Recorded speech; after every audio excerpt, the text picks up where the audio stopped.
Hey everybody, it's Galmadex, and welcome back to some more Magic Arena. Today we're going to be playing another traditional draft of the Lost Caverns of Ixalan. Without further ado, let's get into the Pack 1 Pick 1, which has a lot of pretty sweet options. There's a Restless Reef towards blue-black, Caparocti's Sunborn towards red-white, and some pretty nice mono-colored options. I think I'm going to go with one of those since they'll be a little more open. And the strongest mono-colored cards here are just in white primarily. There's Kinjali's Dawnrunner, a 3-mana 1/1 double striker, but when it hits the board it explores, which means it could be a 2/2, and then with any map tokens or any other ways to buff it, you can make it a really big double striker, so I like that a lot. But there's also just the 1-mana 1/1 Flying Vigilance that explores when it dies. That's another excellent white card here. And then Pathfinding Extra I think is a little weaker than those two, but it's another solid mono-colored option. I think it's a pretty good pack overall, because even outside of the Extra, there's like a Militia and a Scout.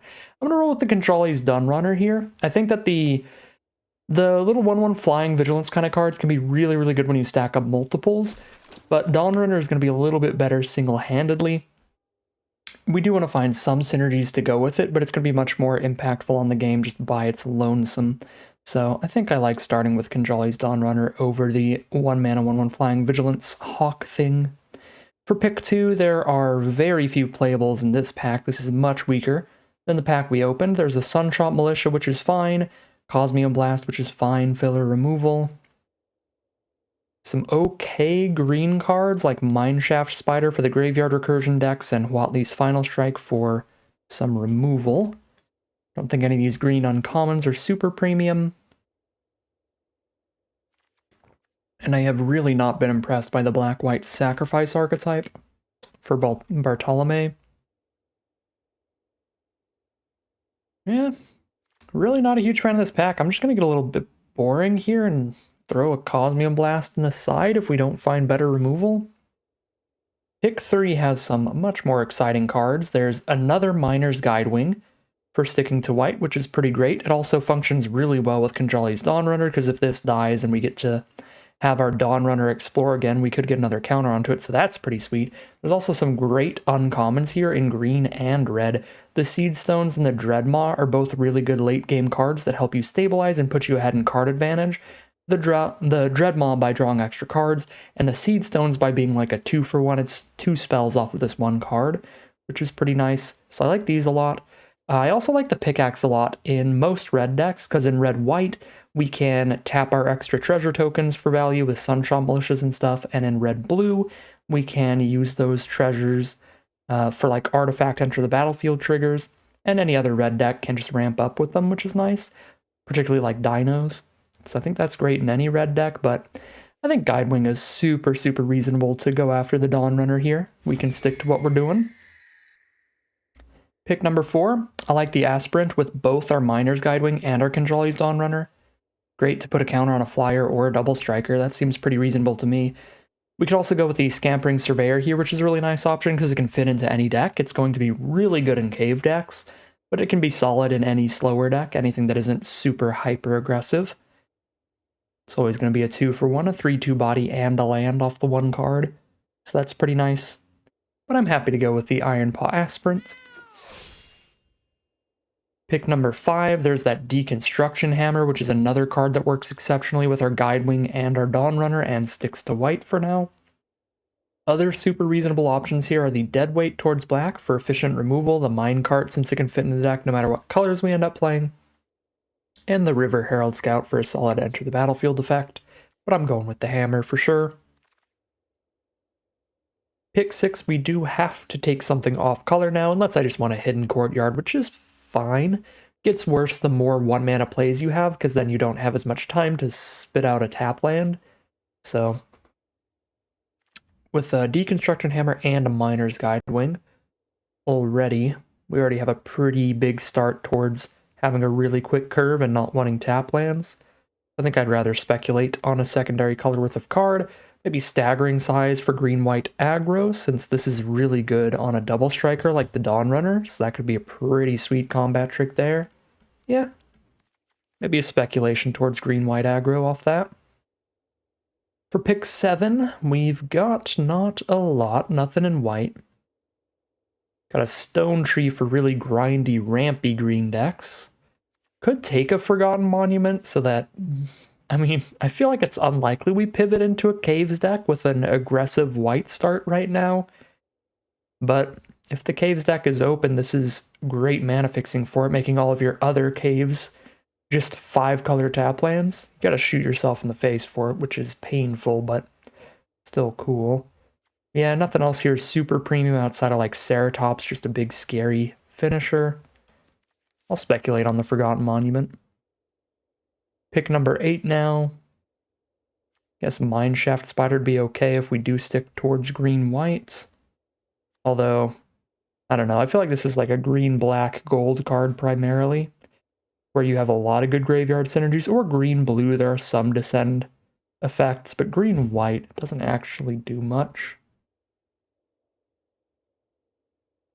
Guess we could take an Acrobatic Leap here. Fine combat trick.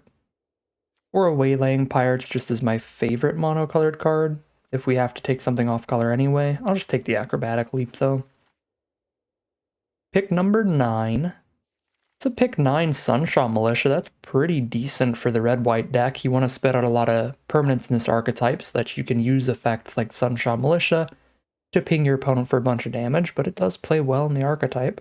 Take that here. River Herald Scout still being in here is really nice for blue as well. But I'm going to take that Sunshot Militia. Pick number 10. I'll put the Cosmium Blast in for now. Not much going on here. Some pretty comparable uncommons that push towards green or black. I don't think any of those are great in aggro, though. At least the green ones aren't, yeah. Grab a Bartolome. Alright, grab a Seed Stones. Really good top-end card for more mid-rangey green deck. So we're card deep into black, 2 cards deep into green, and a card deep into red. Archaeologist is fine filler. Guess we just kind of pick our secondary color based on what we open in pack 2. Maybe we'll open a really good rare in one of these colors and we get to head in that direction. That could be pretty sweet. Alright, Kellen, Daring Traveler fits into our deck no matter what as just a 2-mana 2/3. It gets to surveil every time it attacks, but if we do end up in green-white, it also gets to spit out some map tokens. 1 or 2, depending on when we draw this. If we draw it later in the game, there are so many artifact permanents in this format that it will pretty consistently be 2 map tokens later on. But early game, if we just have it in hand turn 1, even just 1 map token is great value, so definitely take Kellen here. That is a pretty sweet card to open up. I doubt we get this Miner's Guidewing to come back, as it's the only other white card in the pack, so that's a little sad. But maybe we can push fully onto green now that we're taking Kellen and see if we can't wheel maybe a Malamet Brawler for the curve or a Brontodon if we're super lucky. We'll see. So we grab a Kellen to start that off. How's our mana curve looking? Can we top it off with a Malamet Warscribe? This card is a pretty good finisher if you have a lot of ways to get a wide board state, either by having a lot of 1, 2, and 3 mana creatures, or by having some that produce 2 creatures off the 1 card. Don't think we really have that going on right now. I've got 1 1-mana creature, 2 2-mana creatures, 1 3-mana creature. No cards that spit out multiple creatures off of the 1 spell right now. Yeah, Warscribe isn't looking incredible. Maybe it's better to take that Caparocti Sunborn towards red-white, or the Final Strike just for another removal spell if we do want to just stick to green for dear life. I think Sunborn is more than a powerful enough uncommon to start speculating back towards the red direction here. Take the Sunborn. Pick 3 now. Like the Sunscribe. Like the Wanderglyph a little better than the Sunscribe, discarding and drawing a little bit stronger than just scrying one. But the problem with the Wanderglyph is that we only play it if we end up in red, and we're 100% locked in on white, more like 60 to 70% locked into red here with this Sunborn. I feel like Wanderglyph's enough better than Sunscribe though to take that here. Just jam in a volatile Wanderglyph and get onto the red train. And Plundering Pirate's a great card for that archetype, getting 2 permanents off the 1 spell towards the Sunshot Militia. The other thing that's nice about this is it is giving us 1 treasure token, so if we top deck a Kellen later, we randomly have a treasure on board, maybe we do actually get to use the adventure. Plus, we did take a captivating cave, so this is another random way to get to use Kellen's adventure.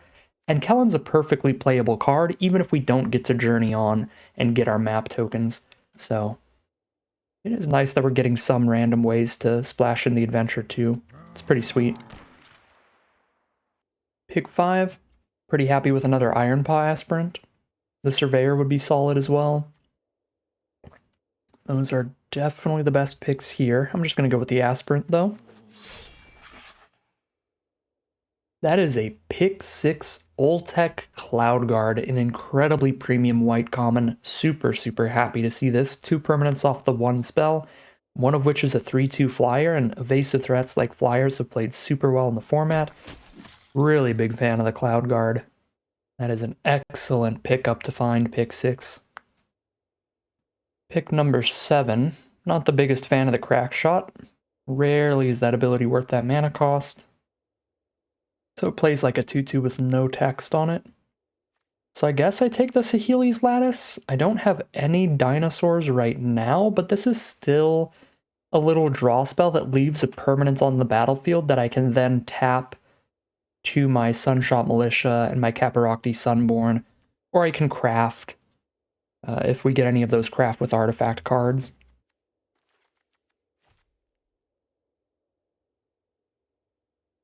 Speaking of craft with artifact cards, I think we take the Otaclan Landmark here, because I don't think there's many matchups where we sideboard in 1 damage to each creature. Even the really aggressive decks kind of have a lot of 2 toughness cards, like getting counters onto the 1/1 flyers off of map tokens to make them 2/2s. The little Tomb Raiders are 1/2s that are 2/2s with haste when you have an artifact, stuff like that. I don't think the 1 damage to everybody is even really sideboardable. Get Hidden Volcano here, or Daring Discovery can try to find the last few bits of damage. So that can be an okay kind of medium finisher. Let's take the Volcano.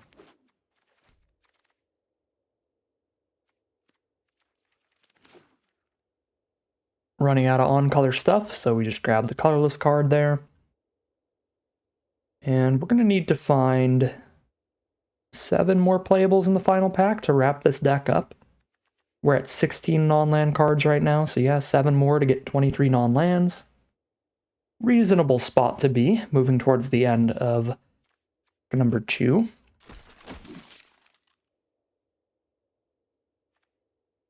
Infantry definitely more towards the unplayable end of filler, but at the end of the day, it is a castable spell for the mana cost, as is the Hotfoot Gnome. If we can't find anything in pack 3, then we can still have enough non-land cards this way. Running some more mediocre spells to fill out the deck. Rather have a Cartographer's Companion than another Hotfoot Gnome. I would prefer to not have to play any of these, but I think the Cartographer's Companion is actually probably the best of the 3 between the Hotfoot Gnome, the Infantry, and the Companion. Just for the 2 permanents off of 1 spell. Also the map token to explore onto a Guidewing or a Dawn Runner. Alright. Pack number 3, pick 1, grab a bit more removal with a Petrify, and move on with our lives. Because there's only 2 on-color cards here. 1 Petrify, 1 Plundering Pirate. Kind of a rough open for us, because that means we're not wheeling anything. Yeah.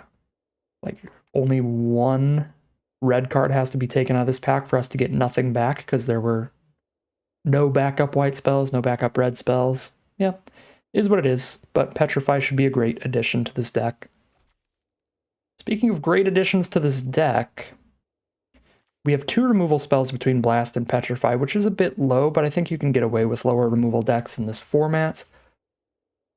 To the point where maybe I want to take Kinjali's Dawnrunner over the Reliquary. Like, you need removal when your opponent has bombs, yes, but a lot of the efficient little creatures are just really strong against removal, like creatures that are spitting out map tokens or doing something when they hit the board, where you're really far behind if you just spend a removal spell on one of them. So being these like 5+ removal spell decks doesn't tend to work super well. Still feels like maybe I need to take our third removal spell over our second Dawn Runner, which is kind of sad. Yeah, I'm still going to take the removal here, though. Alright, pack 3, pick 3. We're hoping to be on the aggressive, where we're not really shooting tapped creatures that often, but Sawblades is so powerful when you do kill something with it that it's still definitely worth a pickup here. The issue that I have with taking it is that I have to take it over a Miner's Guidewing, which gives us a second little 1-mana 1/1 Flying Vigilance in a deck that has 2 Iron Paw Aspirants to buff them, a Deconstruction Hammer, some map tokens from Cartographer's Companion. I feel like Guidewing plays really well in here, but Sawblades plays really well on the draw. I'm going to take the Guidewing over the Sawblades. We did just take removal over the creature. Let's take the creature over the removal this time around. Pick 4 is nothing we can play with. We'll just grab a Runaway Boulder, I guess. Now a Panicked Altasaur as a filler top-end card. Could be fine. Actually pretty happy to see a Wanderglyph here. That'll be a great addition to this deck.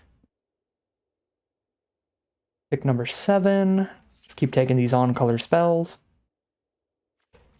Probably going to drop the Otaclan Landmark. That puts us at 23 cards again. 17 creatures. It's like exactly where we want to be. I'd like to cut a Hotfoot Gnome if I can as the next cut. The only card I like really hate in this deck right now. Is there anything I can swap that out for? I guess I can swap it for a Gem Guard here. That's slightly better than the Hotfoot Gnome. Next up, probably trying to swap Infantry for a different 3-drop. If we can. Do some rare drafting for the collection. If you're ever in a position where you want a rare draft, you can always just hold down the Alt key, and by holding down the Alt key, Arena will tell you how many you own of every card in your collection, so you can see what you still need. Do not believe there's a way to do it on mobile, though. Blade Master might be a little better than Infantry. I have 7 artifacts. Yeah. I have 7 artifacts. I've got a treasure token, a map token.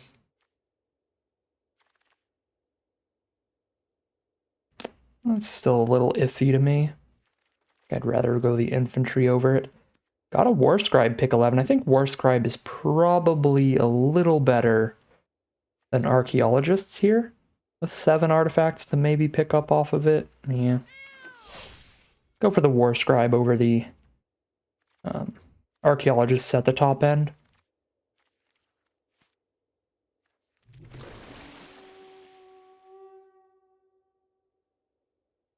Got a little bit of sideboard options here, which is nice, but I think we got a pretty reasonable place to start this deck.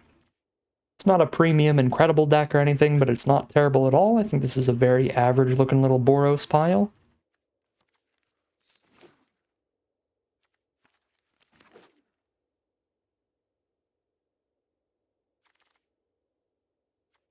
Alright, wrap it up with some off-color nonsense for the sideboard, but pretty sure this is just the deck that we're playing. We kind of built it a little bit during the draft, and leaves us with this 40-card deck. 17 lands I think is pretty fine here with a double Wanderglyph and a curve that does top off at 5 mana. Plus we have 2 lands we can sack for value later in the game, so I think that is fine. It's only 1 tap land in the whole deck. I'm pretty okay with that, even with some 1-drops. There's not a million of them. So I think the Hidden Volcano should be fine here. And the Captivating Cave can randomly hit Kellen's Dream Source, as well as potentially putting some counters onto something late game if we're flooding out. So I think this is a very reasonable place to start the deck, and we will call it a deck here. Alright, here we have the final deck list for today. We're on a Boros little aggro-y mid-rangey deck here. It's a little higher on the top end than the super aggressive Boros decks in the format, but it has some really solid, really consistent stuff throughout the curve. We're starting things off with a double Guidewing with some ways to buff them up, with 2 Iron Paw Aspirants and a potential map token from Cartographer's Companion, as well as a Deconstruction Hammer. So those can get us going nice and early, but even by themselves, they're decent value. Being able to have another one of our creatures explore when our opponents deal with them and they have died. So the Wanderglyphs are great at making sure that our draws are pretty consistent, discarding whatever we don't need to find other stuff. Saheeli's Lattice can do the same, while also potentially being an artifact sitting on the board to be tapped to Sunshot Militia and Caparocti Sunborn. It's a lot of little mini synergies like that going on in the deck that should stack up to some decent value. Other than that, again, throughout the curve, just decent creatures, some decent removal, and combat tricks and an equipment in the sideboard. Just a little bit of everything decent for a very average Boros pile today.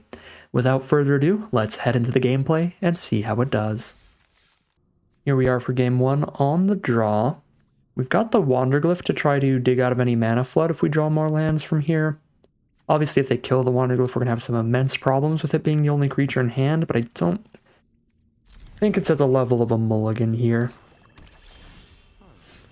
Now we've got a turn 1 play, which is beautiful. Playing against the black deck. They could have a dead weight for the Guidewing turn 1, stop us from getting our Explorer value off of it. They are black-greens. They do Tithing Blade the Guidewing on turn 2, which is also sad. But it's pretty good to get that on the Guidewing and not the Wanderglyph, because I think being able to set up our draws here could be pretty important. Although we are drawing quite well for now. There's Deep Cavern Bat, one of the most annoying cards in the format. One of the biggest groan tests for me. Get quite tired of it quite quickly. Now we will ditch a land to draw a card, find another land. Alright, poke for 2. Pass the turn. I don't think our opponent should be declaring an attack here unless they have instant speed removal to kill the Wanderglyph, so I probably don't want to Acrobatic Leap if they declare an attack. Although if they only hold a green mana up, I think I do. Yeah, they're not going to declare an attack. Fair enough. I was going to say, yeah, our opponent should not be attacking into a revealed Acrobatic Leap, but if they do, should we be using it is the question. And it depends on what they have untapped. Alright, well, our Wanderglyph draws are not doing so hot here, but we have dug through 2 of our lands to find some non-land stuff. Yeah, no point in Acrobatic Leaping. All I do is chump block. Well, not chump block, I just stop 1 point of damage and then it dies to deadweight during my next turn anyway. Alright. There's the Panicked Altasaur. And there's the next Tithing Blade from our opponent.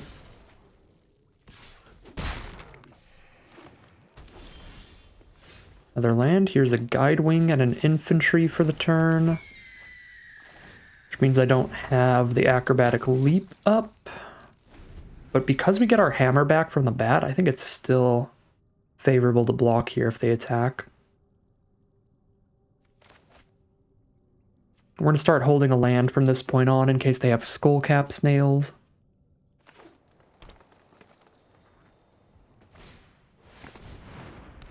To go alongside the Deep Cavern Bat.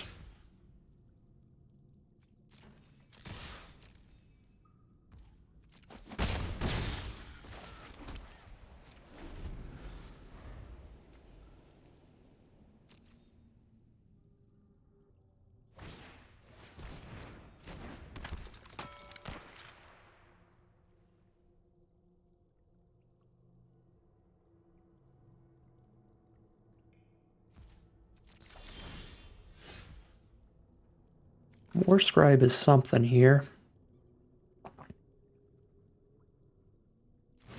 Yeah. Gives us a pretty good attack this turn.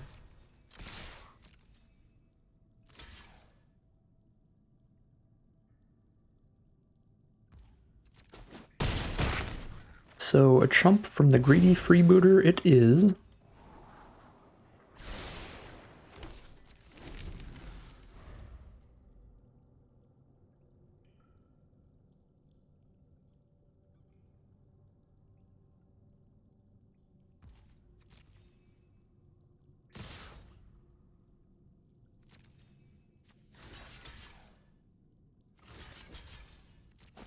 Just gonna board wipe here or something.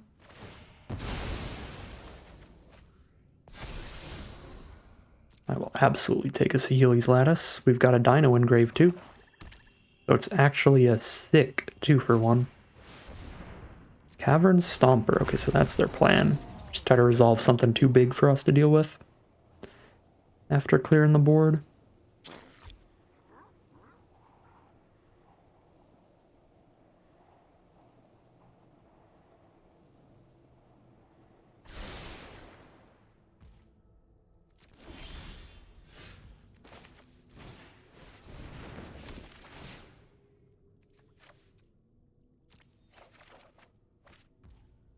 Alright, don't get to flip the Lattice this turn, but Petrify is kind of perfect.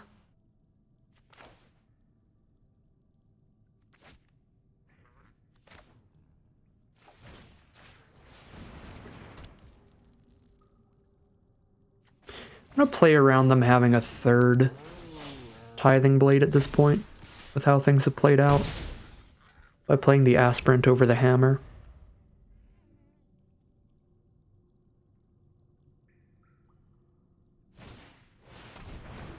Ooh, Gore Stalker's really good against Petrify. Although that's not the greatest value Gore Stalker I've ever seen, since they had to sack it to its own ability anyway.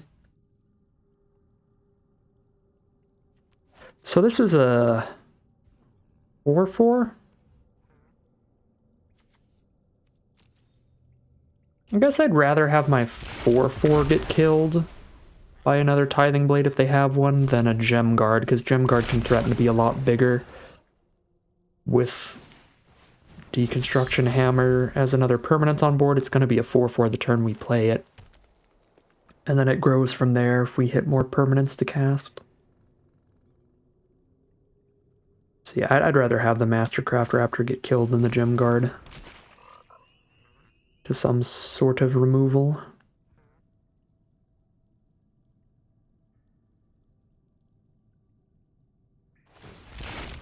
Alright, flip the Tithing Blade to start draining us for some life. Find the hidden volcano, so we can craft with that next turn, or discover with that next turn. Getting all my mechanics mixed up. They don't have the mana for Death Touch this turn, so they have to just take 5 or chump. Which is kind of beautiful.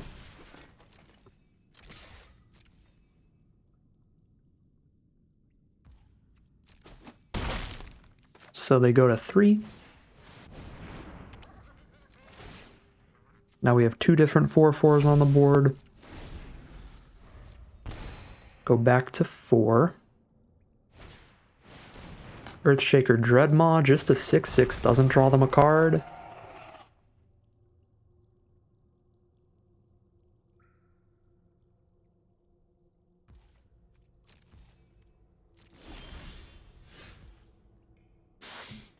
Okay, so if I pre-combat Acrobatic Leap, I force them to block with the Dart Frog and give Death Touch. If I instead make the Gem Guard a 5/5 by tapping these two, and then make it a 6/6 by putting the hammer on it, they have to trade the Dreadmaw or the Frog off. I can't find the kill here because they have that one reach creature. I think we need to go for the line that makes them trade a creature off and lets us keep Acrobatic Leap while they do that. But since it only costs 1 mana to move the hammer and do that line, I can discover before I do that and see if that changes what I want to do. I'm playing the land now so I can leap and move the hammer. Ooh, okay. Yeah, Ironpaw Aspirant's a very big one.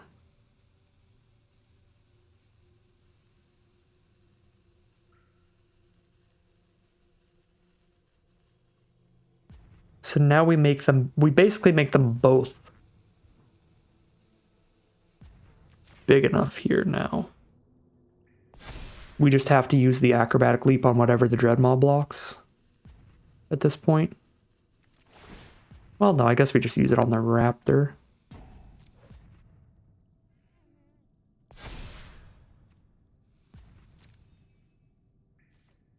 Okay, so if I attack both here, they Death Touch trade into Gem Guard, and they trade Acrobatic Leap for Dreadmaw, but then the board is clear. I think that's worth it here.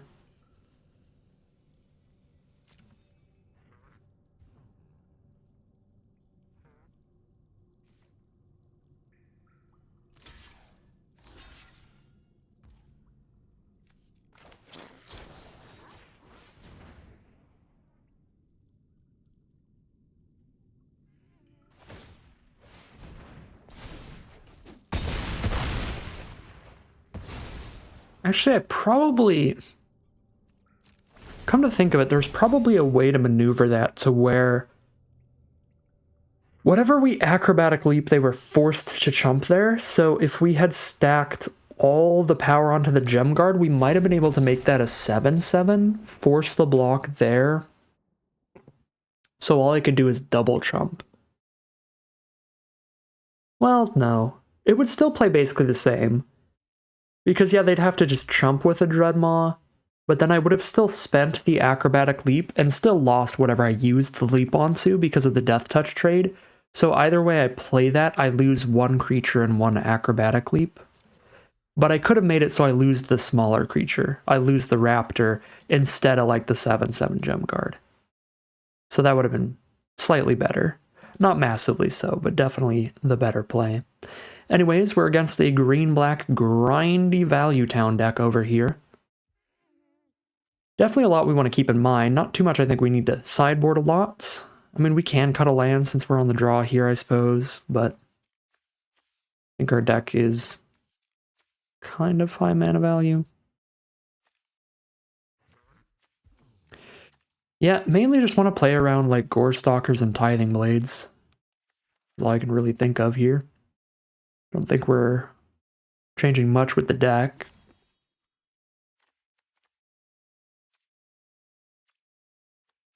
Seven. Still go 8/7 this way.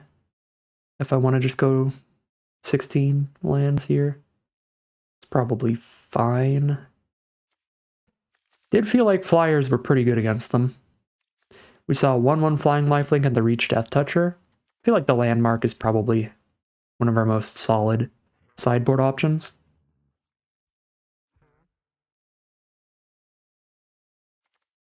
Maybe the Archaeologists, because they're going to be killing our stuff so often. Tectonic Hazard can kill the frog or the bat, so we saw 2 cards that can kill. Maybe Tectonic Hazard's cute? I don't know, I'll go for the landmark for now, but maybe if we end up losing this game, if it goes on long enough, we'll see some more 1/1s, or just 1 toughness cards in general. Maybe that gets us to throw the Tectonic Hazard in. I suppose the Hazard could also kill the 1/1 fungus cards that they get off of the 4/3. I don't know. Well, this hand is a slightly better keep now that we're on 16 lands than it would have been if we kept 17. Not that it's an excellent keep, but I think we can gamble a bit. We have a play for turn 2, a play for turn 3, and a play for turn 6. And we have several draw steps to fill the gaps with any non-land cards that we draw into. Oh, they keep a 1-lander? I think I just 2/3 aspirant it up, because I don't think I want to put any counters on Militia when I can just tap it to its own ability.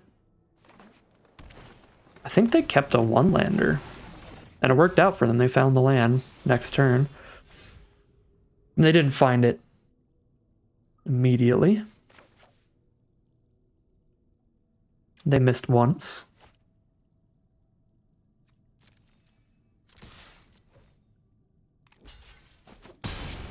Alright, get the Death Toucher out of here.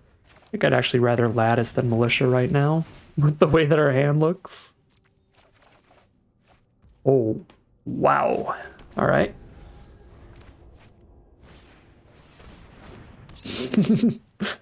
Opponent gets to see how we've drawn this game. Looks like they're drawing the same way, except they kept the one lander, so it's actually just great for them.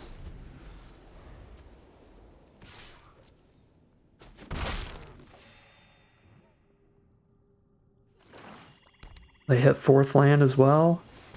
They just forget to play a land, or have they just went runner, runner, runner 3 turns in a row without even casting card draw?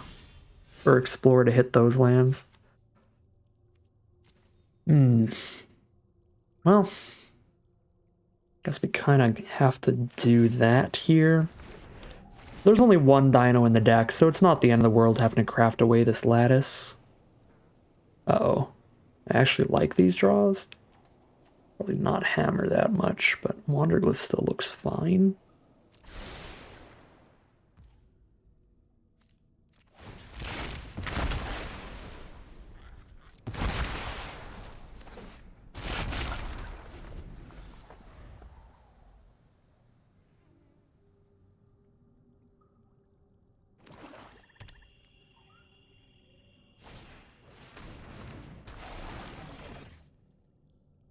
Hello, Marionette. No self-mill off that one. They're gonna final strike the Levitator using the Marionette. No, they're gonna dead weight it. They're gonna double dead weight it. Yeah, I guess they know that our hand is a bunch of lands, so they can afford to 2-for-1 themselves. Alright, well, so Wanderglyph trades into Marionette, but it lets me ditch a land to draw a card. Alternatively, I go for a random card off the Volcano. I think I'm just gonna set up the Wanderglyph. Trade into Marionette, draw a card next turn. Whoa. I don't know what the Marionette's getting in for. Maybe they must just be playing something bigger than a 2-2. Trying to. Sacking it to draw some cards here. Failing, we get multiple Wanderglyph attacks off here, and that's good. I'm gonna need them.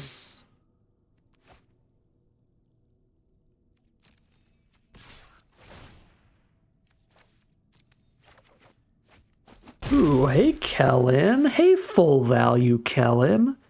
2 map tokens? Yeah, that's better than a random for sure. Full value Kellen over here. We love to see it.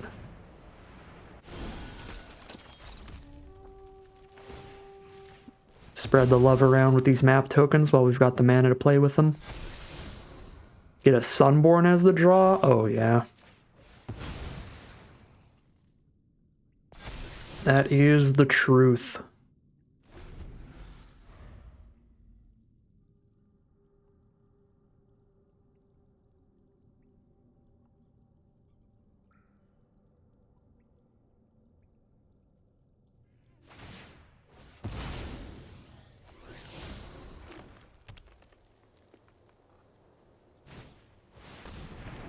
Ooh, Cavern Stomper though.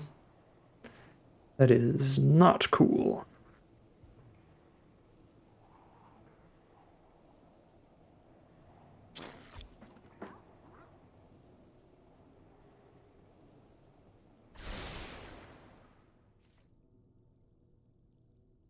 Scry one at the top, one at the bottom here.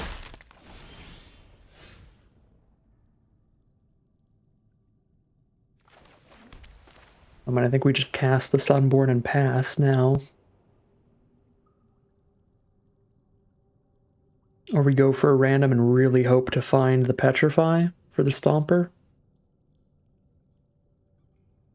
It's a huge lottery spin though if we do that.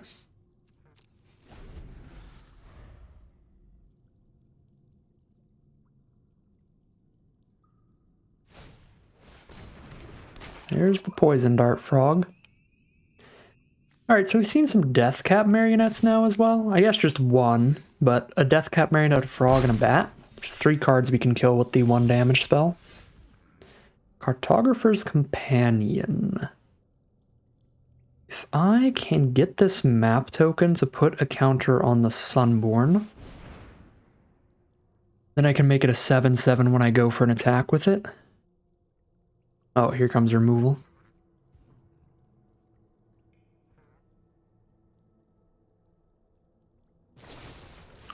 If it's Okay, I was gonna say, if it's instant speed removal, though, they should still wait until I try to explore onto it. I mean, they would have really got me if they waited till I tried to explore and cracked my cave. So at this point, I can only make something a 4-5 if I'm lucky, which is still nowhere near Cavern Stomper levels, so we actually just explore with our volcano. Means I need to play that land.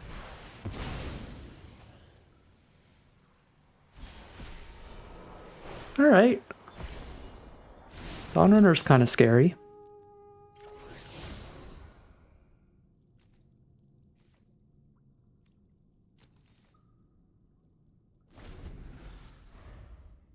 We can make it a 4-power double striker, which is big enough to trade into Cavern Stomper, and it'll just kill the Dart Frog without even getting an opportunity to get death touched away. Yeah. I mean, I have to get this map to get a counter on the Dawnrunner to make it big enough to trade into Stomper, but if I can do that, then that is how we clear the path for everybody else. Whoa. Actually send in the Stomper here? I think I just say sure for now. That's a full free counterattack for us now. There's the Aspirant to guarantee the counter onto the Dawnrunner.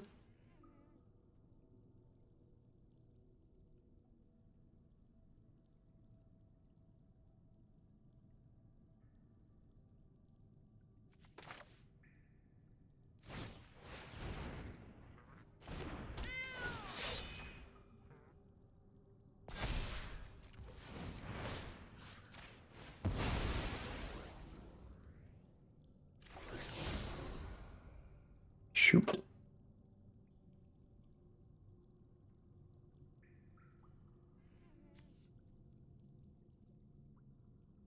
So if I had a creature off Kellen, I'm not going to want to have cracked the cave. Well, no, even if I draw a creature, I'd rather have a 4/4 double striking Dawnrunner up on blocks, I think. Yeah. I want to have Dawnrunner big enough to trade into Cavern Stomper on blocks, and then also have an Aspirant as a backup blocker. Well, shoot. Can shut off my ability to block, though. So if they have instant speed removal right now in their hand, they kill me if I attack all here. I guess I do this, so now I have a backup blocker through Cavern Stomper's ability. But the goal is to trade Dawnrunner off. I don't love it. But this is much safer. Do I have any lands left? I got 16 cards left. 5, 6, 7, 8, 9, 10, 11, 12, 13, 14. I have 2 lands left out of those 16. Draw 2 can definitely help them dig for removal for the Dawnrunner.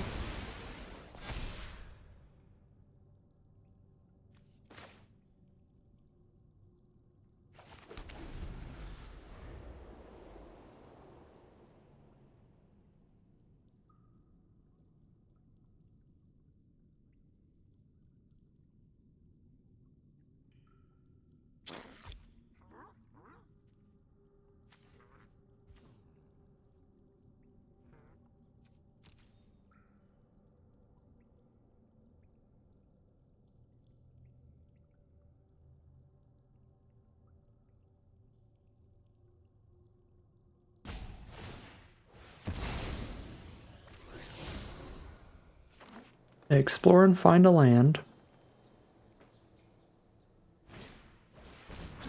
Now a Mephitic Draft to draw a card.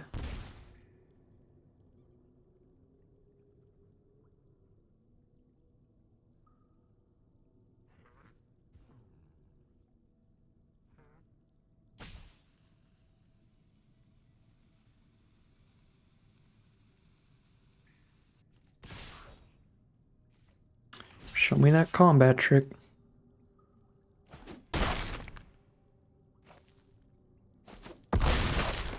No combat trick, maybe Graveyard Recursion here. Preferably one that just puts it in hand so we get 1 turn of attacks off at least first. Before we have to deal with it. Oh, board wipe, alright. Well, I mean, since we got all our lands out of the way for the most part, at least we're in a position to win a top deck war in terms of quantity of lands to non-lands drawn. But in terms of the mana value of spells, they're probably going to have bigger plays following out past the board wipe. I think I drop Militia here to a Tithing Blade. I already draw my Decommission Hammer, that'd be rough. Nope. Still a Decommission Hammer in here somewhere, which is going to be really important against that Sepulcher. Acrobatic Leap does not do anything for me right now. I guess it lets me attack and also untap for the block on the Dart Frog, but I think I just don't attack at that point, so I can save Acrobatic Leap for later, because when I'm taking a damage every turn, I definitely have to just block the frog if they attack. Artifact or creature. So I can exile the Sepulcher with this.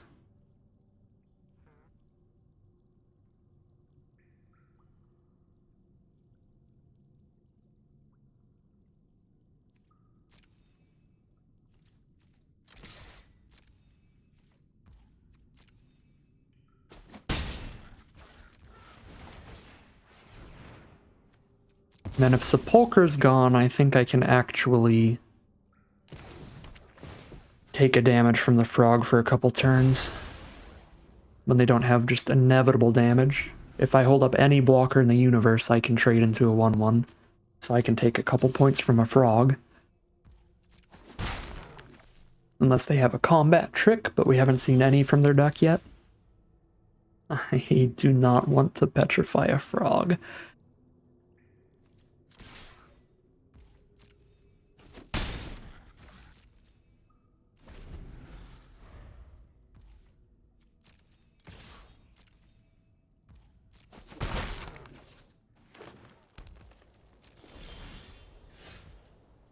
That's a great draw.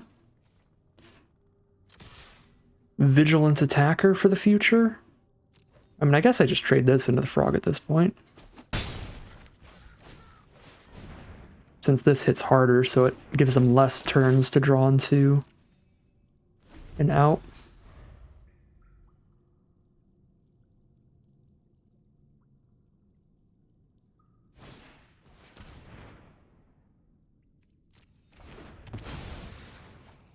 Well, now I go to 1 and have 0 creatures. I go to 1 or have 0 creatures, sorry. How many creatures I got left in here? We have a Guidewing, 1 Wanderglyph, a Gem Guard, a Cloud Guard, a War Scribe, and an Altstor. Like 6, 7 out of 11. Yeah, like 50-50 on drawing creatures. I think I do take the trade then.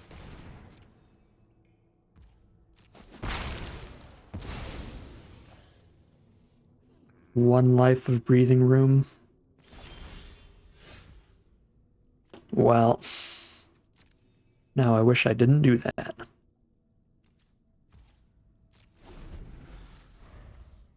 But again, it's 1, 2, 3, 4, 5, 6, it's 7 creatures. 7 creatures out of 9 cards now.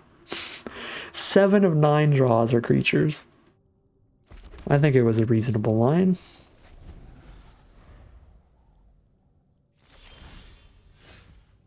That is the worst one to draw first, but I'll still play it. Actually, probably not the worst to draw first at this point, since it is a 4-power creature. Even if we don't get value from its Enter the Battlefield effect, just by virtue of it having 4 power, it's kind of spooky. Alright, yeah, -10 definitely kills it. They do mill out before us. It comes down to that. And still, like, 70% of our draws are creatures. They explore land, they mill way faster than us now. They did not explore land. They explore an Akawali, which is a horrifying threat. So we're going to Cosmium Blast the Axstraw and Petrify the Akawali, since that's way bigger than something that Cosmium Blast can kill, but Cosmium Blast can kill a 5/4.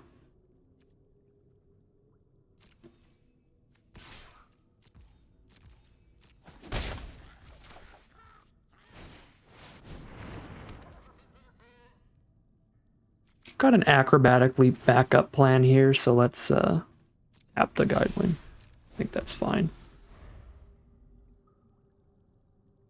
Like, ideally, all I have to do is Cosmium Blast to take 0 damage this turn. But if I also need to hold up a blocker, I have Acrobatic Leap. If I need 2 blocks.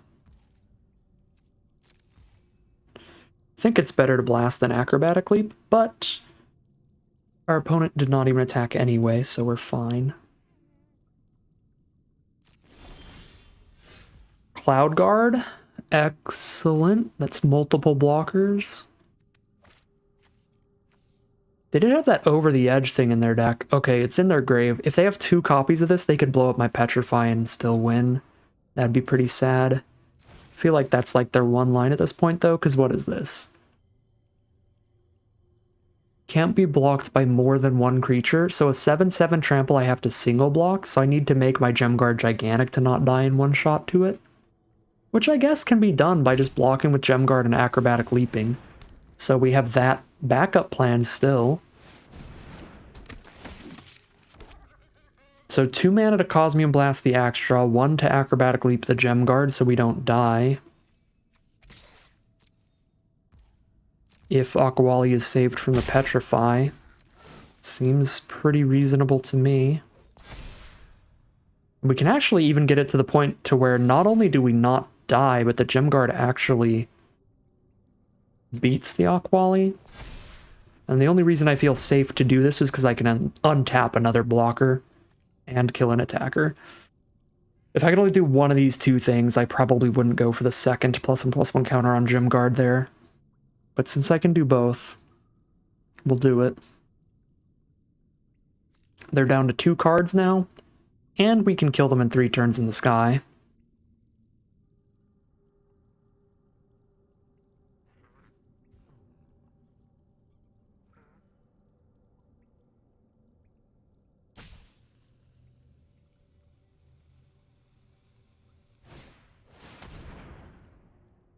Okay, Gorestalker doesn't do a ton here.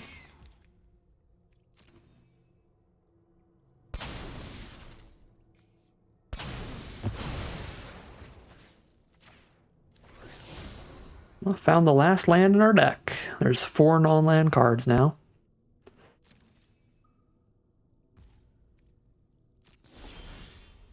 Our Cosmium Blast does not work anymore, so that's not cool.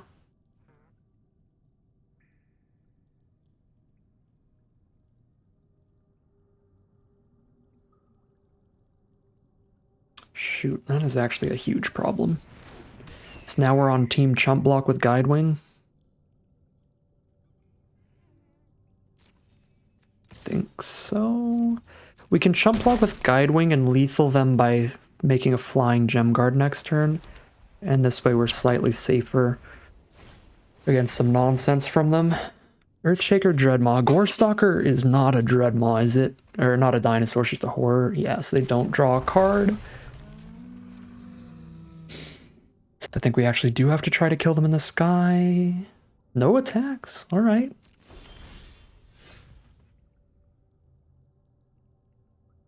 Do I go for it here?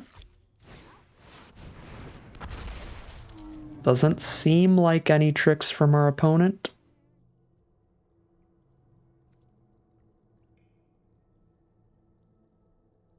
Yeah, let's go for it. We cast the Acrobatic Leap after we declare the attack, but before they declare blocks. That way they can't block the flyer, and we still untap it. So we still have it on blocks if they somehow don't die. And they do die, so that is 2-0, a victory in round 1. Great place to start things off. Really weird game there, game 2. We both had some weird opening hands and early draws in the game.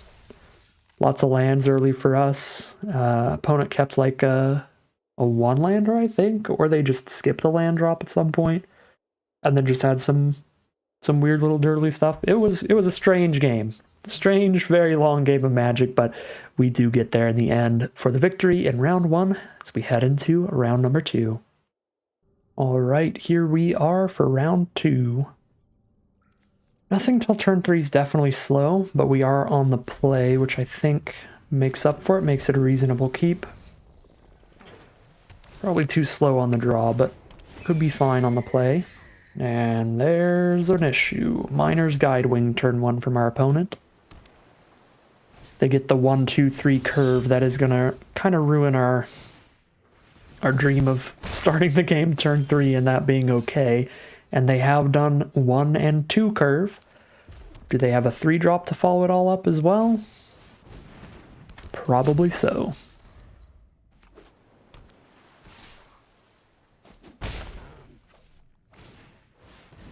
Yep, Lost Caverns of Ixalan strikes again. The 1-2-3 curve coming in hot.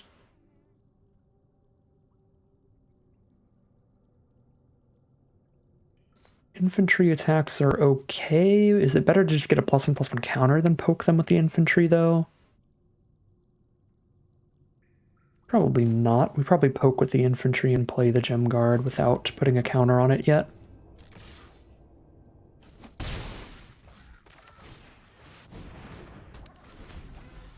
And we are hoping that this Altasaur gets to stick on the board.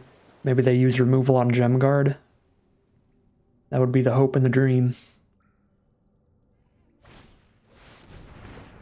Waylaying Pirates to stun the gem guard, so not full removal, but still something we'd rather not get used on the Altasaur regardless.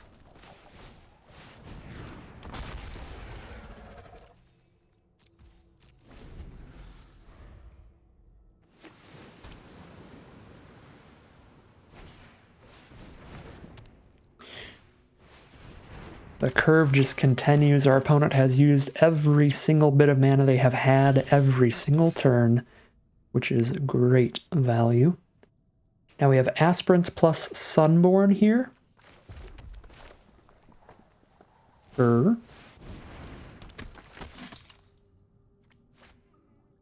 we don't, because we don't actually have 2 planes here. We have 1 planes, 4 red sources, and a Captivating Cave. Okay. Well, Sunborn's definitely the better play than the Aspirants, but maybe we should have just held the other land in our hand at that point.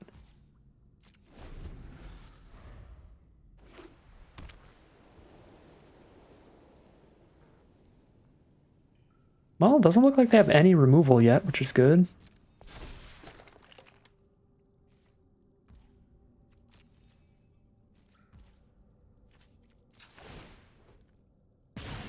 No combat tricks either. They definitely would have sent in with the pirates. So here I can Aspirant. I can just double Aspirant up the Sunborn and then tap both the Aspirants to discover. And then the Sunborn's a 6/6, which trades into 2 of their cards on the attack. I think that's reasonable. Well, I guess they can animate their land, and that's a 2/3. So they block it with a 2/3 and a 4/4. We only kill one of the 2. But we kill the flying land here. Still seems good. Is that better than cracking my Captivating Cave to make it a 7/7 so they can't do that? Maybe? If I crack that cave, I have 1, 2, 3, 4, 5, 6 mana next turn. It's not enough to play Aspirant and use Hidden Volcano next turn. Only do one of those 2. I'm going to save the Captivating Cave for later, for something that might actually be sticking around, like a flyer or something.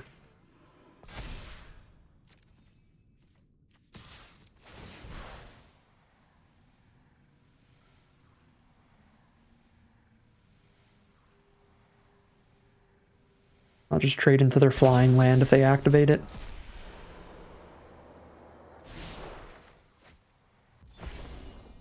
I wish I could afford that right now. That would have been a great discover. Okay, they don't activate the land. We just trade into 2 cards. That's fine. Solid stuff.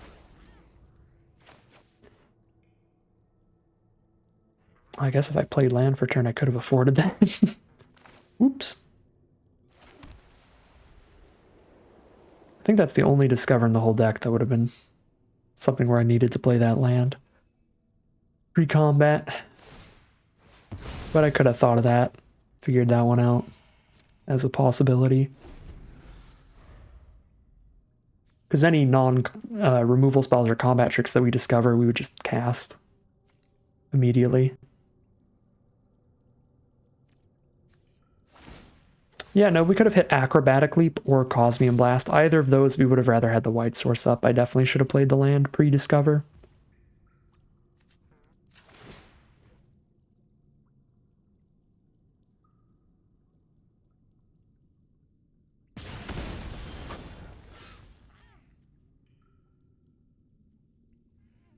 Start juicing up the Gem Guard now, which just means that they're going to sack their Deconstruction Hammer.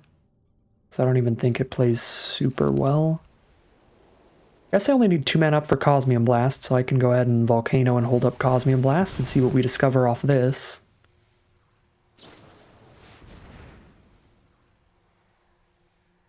Okay. Ditch the Altasaur, because if we put it on top, it gets shuffled away to the Discover anyway. It's on bottom in a random order, right? Yeah, so we want to put it on bottom first so that it's slightly closer. Dusk Rose Reliquary. Don't mind that at all. Clear out their only flyer. Now they're down to just dorks on the ground.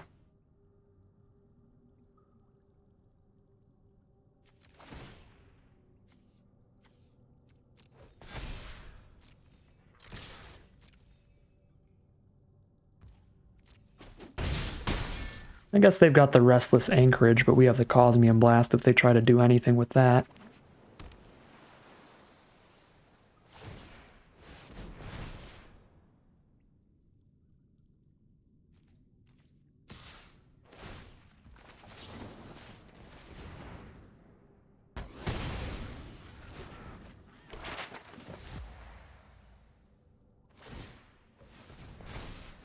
Alright, they don't have the mana to blow up the Gem Guard yet, so it'll get another attack in.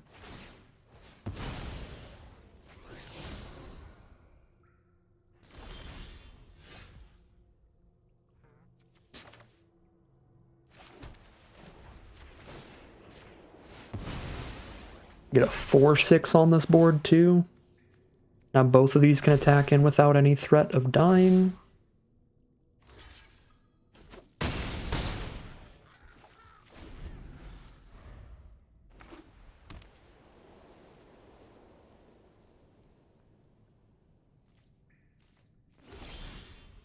Why has the Thousand Moons Infantry just like actually been an MVP lately? It's kind of wild. Alright, well they obviously wait till we do this, but then they chump Decommission Hammer is the play.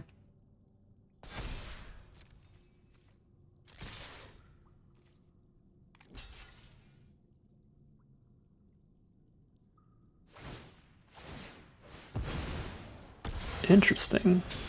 They want to get their miner back that bad? Let us keep the Gem Guard. Okay. Maybe they have more removal for the Gem Guard? Otherwise, it's a pretty weird line. Yeah, they must have some other way to kill this Gem Guard. It's a landmark, which is just a 1/4.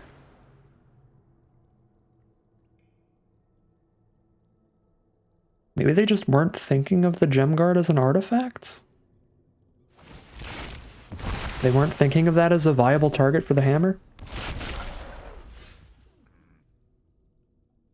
Well, it's still here and they have to chump. Take 1.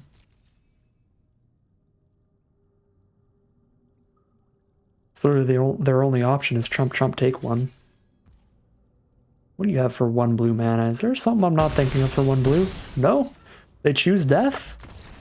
Okay. Was not expecting the way those last couple turns played out. But I will take it. We are 1-0 in round number 2. They've got some gnomes from Tinker's Tote, as well as Staunch Crewmate being a 2/1, Miner's Guidewing being a 1/1. On the draw, maybe we try out that Tectonic Hazard.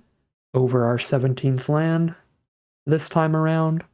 Although I feel like the Levitator will also play perfectly fine in the matchup, being a 1/4 flyer to block their 2/2 flyers or their 1/1 flyers, and to be able to get cracks back into them through their ground board, like sending a Sunborn in the sky. You know what? Yeah, I'm just going to play the Landmark again over the Tectonic Hazard, because I feel like this is pretty reasonable against their 1 toughness stuff as well, just as a blocker, and it leads to some really good counterattacks. So we'll go 8-7 split, throwing the Landmark in. Get ready for game number 2. Opponent is on the play. We have to hit a land here. To play the Aspirant, we have 2 draw steps to do so. If we hit a red source, we're golden because we can lattice. I'm going to get greedy on this one. I'm keeping. Ruin Lurker Bat, turn 1. Let's hope they don't follow up with Decommission Hammer and play the Guidewing to threaten a trade.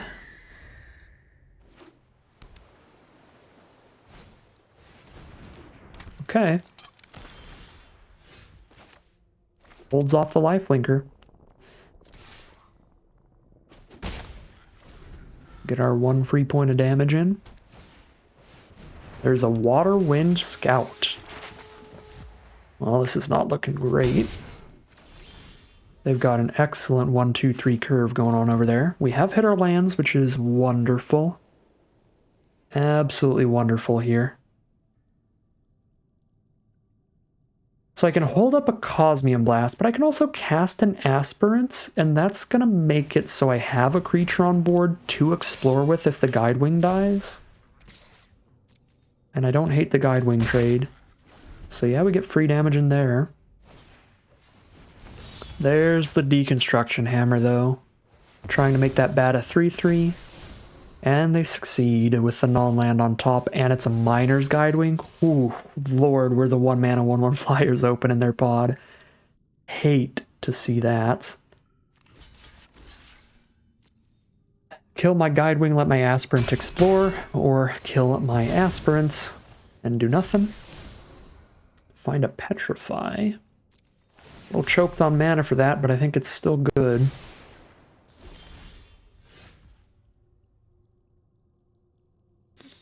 Although this is going to be one of those games where we show off how 1/1 removal spells can really fall behind when we have to throw them at these cheap little flyers that also explored and scryed and all that kind of value nonsense.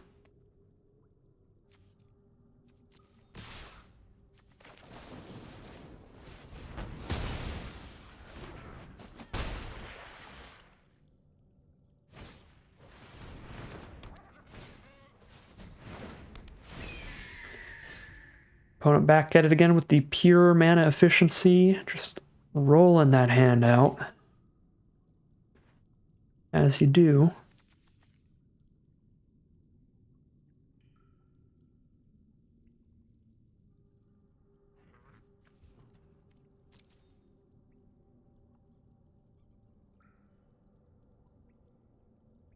We have no more flying in this hand. I just petrify a Scout and start taking 2 a turn from the Guidewing anyway. Let's see if we can hit another land here. I'm desperate. I am desperate. There we go.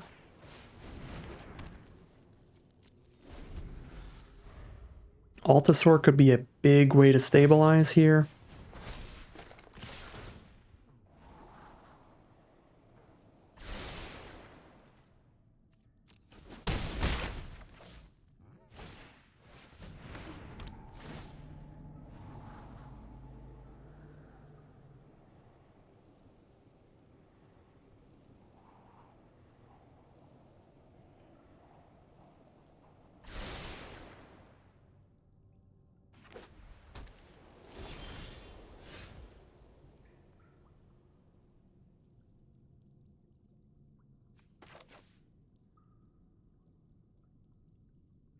Stops all the ground damage and then counterattacks for a discovery.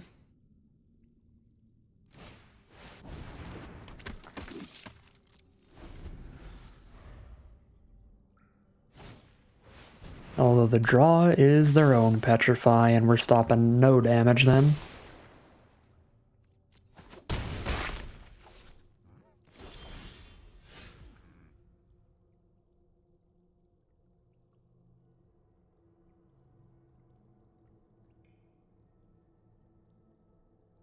No 5th land for the Altasaur.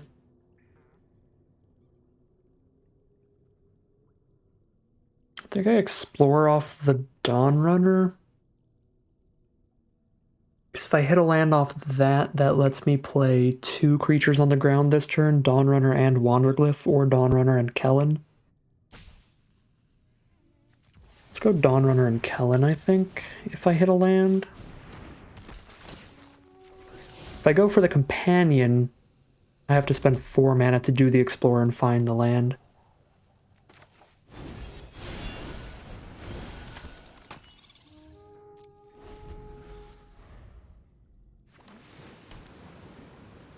Oh no, the Restless Anchorage too, which even if I had removal, I can't use on a land. So that's just going to guarantee I'm dead here, even if I can deal with the Guidewing and the Landmark. Which I can. I've got the Altasaur. Oh, and I'm 1 mana away. Oh my god. Yeah, I'm actually legitimately 1 mana off, because then I could have played Altasaur to block 1 creature, and the Acrobatic Leap to block the land as well. And that could have been game-changing, genuinely. Because they would have been attacking in against just 1 Plains untapped. They would have been like, yeah, I can just send in and get the lethal here, and then I just kill all of their flyers, except the Landmark, while keeping the Altasaur on board. Oh my god, yeah, that really looks like it could have just stabilized in 1. Shoot, I've got no other ways to explore right now. Kellen doesn't draw the card if it isn't a creature, so that doesn't work.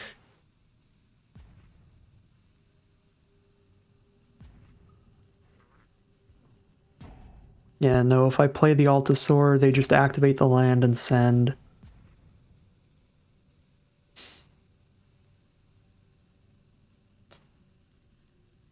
Maybe I can get them to not play around Acrobatic Leap. Like, maybe they'll just flip the Landmark instead of activating the Restless Anchorage this turn. And then we find another turn. But then they kill us with Landmark plus Anchorage on their next attack. I don't know. That's our only hope here.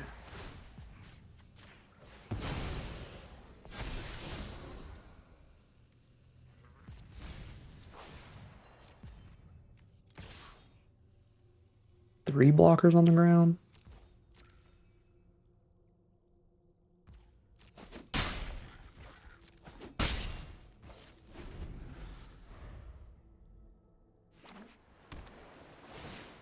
All right.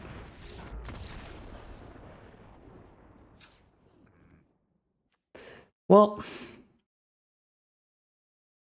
I think we were legit like 1 mana from stabilizing, because I think if we had the 6 mana to Altasaur and Leap in the same turn, I'm pretty sure if I played Altasaur, they would have done the same play of Guidewing plus Anchorage attack, and then we would have just completely blown them out, because we would have killed both their flyers without losing a creature, and then still had a 4/5 left over for the 1/4 when they try to flip it.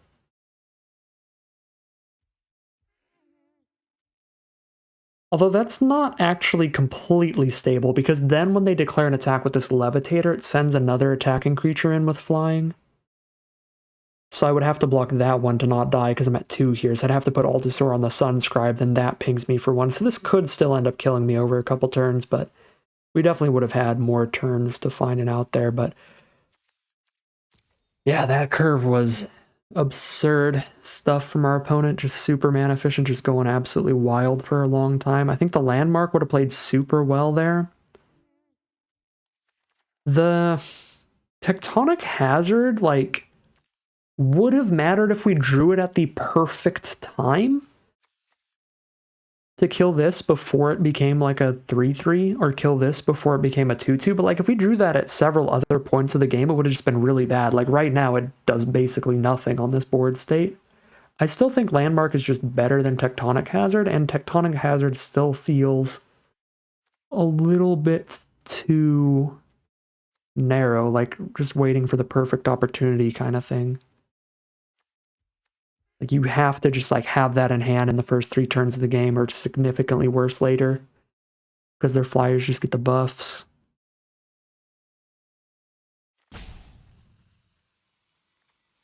Yeah, I'm just gonna run it back here. Still the 16 land version on the play, though. Maybe we actually cut the landmark, go back to the original 17 land, or cut something else.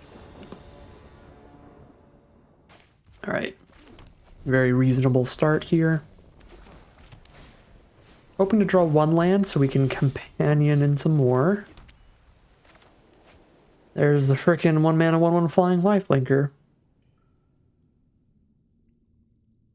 Just one thing I'm hoping for in Murders at Karlov Manor, it's less 1 mana 1/1 flyers. I've cast a lot in my day in this format, and I've played against a lot, and I'm a little tired.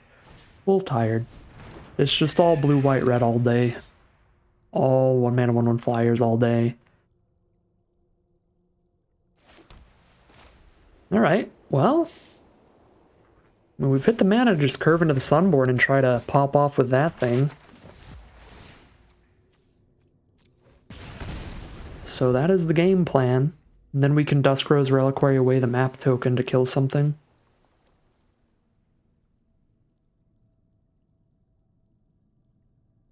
See, that's the funny thing. It's like really annoying when your opponent curves out 1-drop flyer into 2-drop flyer and stuff, but it's like that's the same decks I'm drafting because that's what's good in the format.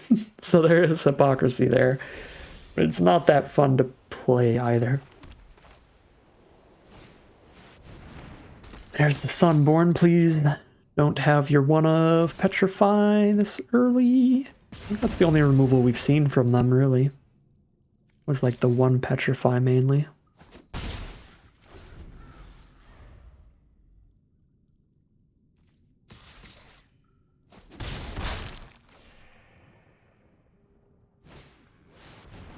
Ooh, Master's Guide Murals? They've got top end too? It's not fair. Well, if I can get 2 swings off of Sunborn, that's usually backbreaking. So I think we need to Duskrow's Reliquary a blocker here so we can get the double swing off Sunborn.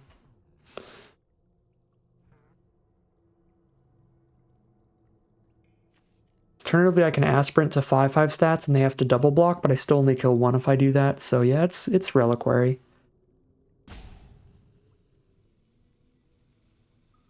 I guess I could Reliquary and Aspirant here, which is also fine. But I could also Reliquary and Infantry, which is cool, because the Infantry untaps itself, which is kind of synergy. Solid stuff. Sure. Let's Infantry and Reliquary.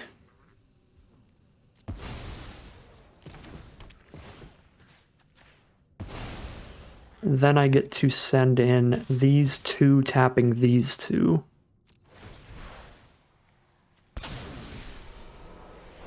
Getting a Deconstruction Hammer. They're down to 13. And I'm not chumping a 3/2, so we'll shoot for another damage. Down to 12. There's a Shipwreck Sentry. A pretty solid blocker for the Sunborn.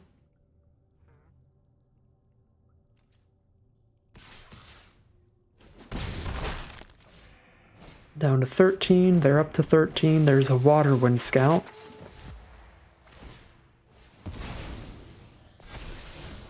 They hit the non-land for the counter onto the lifelinker.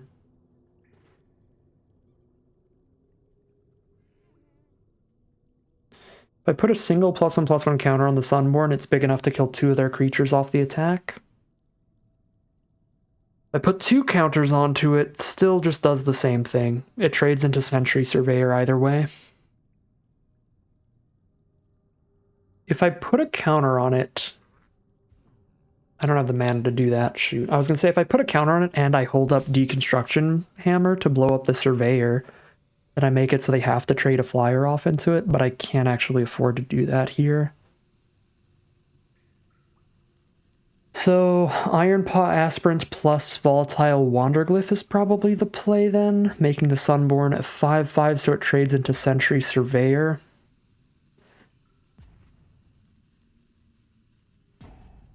Alternatively, I could slap a deconstruction hammer onto one of my creatures so I attack slightly harder this turn while doing this.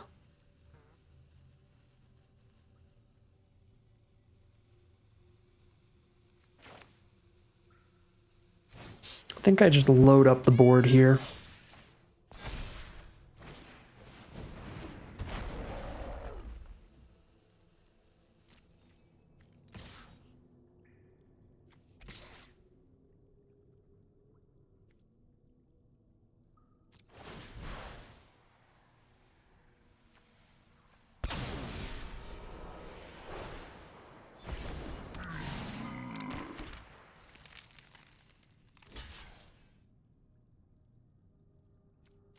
Yep. They have no creatures on the ground now, so there's literally no reason to hold up any blockers.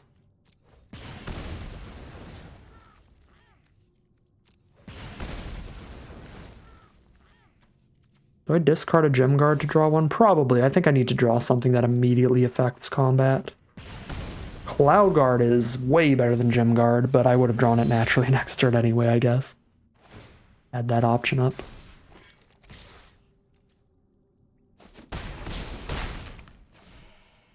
They're at 7. They have a Mischievous Pup. Oh my god, and we draw Cosmium Blast. So they're at 11. They block 2 creatures.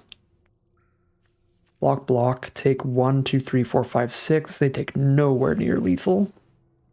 But since I can't block anything in the sky anyway, we just send in the whole team and drop a Cloud Guard. Send in the whole team, drop a Cloud Guard? I think it is. I guess because of the treasure token, I can put a hammer on somebody.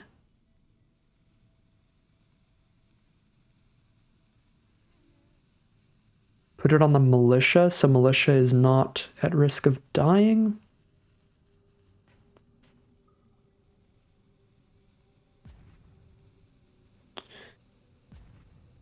Or do I just hold militia back and save the treasure for Cosmium Blast later? Might hold militia back. Do this.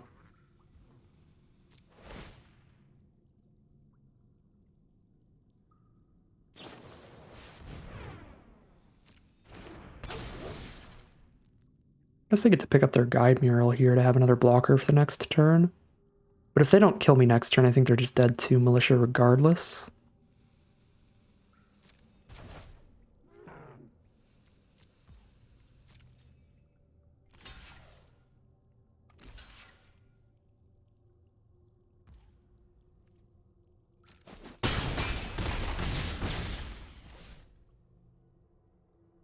Is it actually better to hold up Cosmium Blast than cast the Cloud Guard? Kill the lifelinker so they have less life next turn? I'm actually kind of convincing myself it might be. And then it looks like I'm threatening to just blow something up.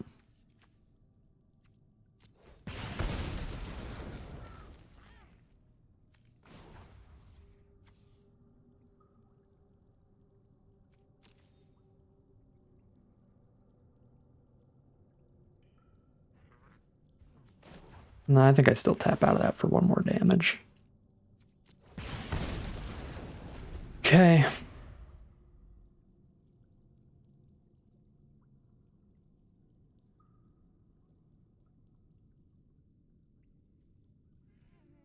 They have to deal with militia or kill me.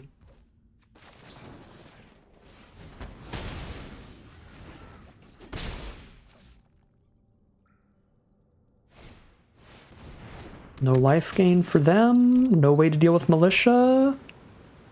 Sunshot Militia MVP? Oh my god. Find the 2-1 victory in round 2, an incredibly close round against a very high quality deck there. Nice stuff. Our deck is performing super well. I think it's performing above its pay grade a little bit, because I think their deck was better than ours. I think they ended up with a nicer, more efficient little flyer pile than our our kind of Boros nonsense stuff over here. But oof, close game. And we do find the victory in round 2. So we are 2 round wins in, which means we're heading into the final battle competing for maximum prizes in this traditional draft, which is always a sweet place to be, because if we can get those prizes, they are huge at 2,500 gems, 6 packs, and 2 play-in points. So big stuff on the line, but solid prizes no matter what, and a positive win rate here. Solid draft today, but we'll see if we can wrap it up with the 3-0 as we head into the final battle. Here we are for the final round. We're on the draw here, but we've got a really quick curve of Guidewing into Militia into Dawnrunner. It's very mana efficient, curving out, slamming things down for all of our mana each turn. A great way to start any game of Magic. Playing against a blue-red deck, which can be really explosive. Captain Storm is the mythic uncommon for the archetype. Drawing the Guidewing here is a little awkward. Probably still do roll out with the mana efficiency of playing Sunshot Militia over the second Guidewing, but I am tempted to just play another flyer. I'm going to hold the Militia back to stop 2 damage from our opponent rather than tapping it to deal 1 to them. 2 is a bigger number than 1, and we don't know 100% who's going to be the better player in the aggro spot here, because they are a very aggressive archetype, even if they are on the draw. Or no, they're on the play, sorry. Just kind of felt like they were on the draw because we started with a 1-drop and they did not. But yeah.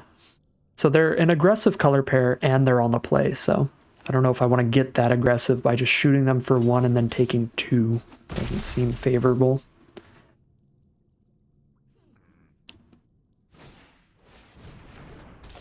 Alright, Enterprising Scallywag. That card is great with the volatile Wanderglyphs, because you can consistently discard permanents to draw cards, and you spit out those treasure tokens pretty consistently when you do that. So now we play the Dawnrunner, then next turn we go Guidewing Blast, probably. So let's see what Dawnrunner finds us. Unfortunate, really did not want to see a land there, but that is what it's going to be.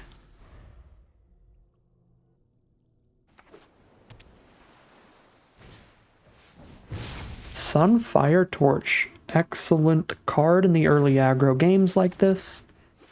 Blows up whatever they want it to when they attack, so they can kill our Dawnrunner and get rid of our Double Striker, which is extremely disappointing.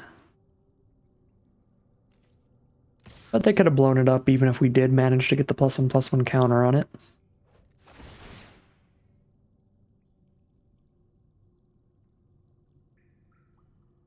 They're actually just going to keep the power there to keep slamming in for more damage. Fair enough. I think now I just go for counterattacks since I don't have a free block here.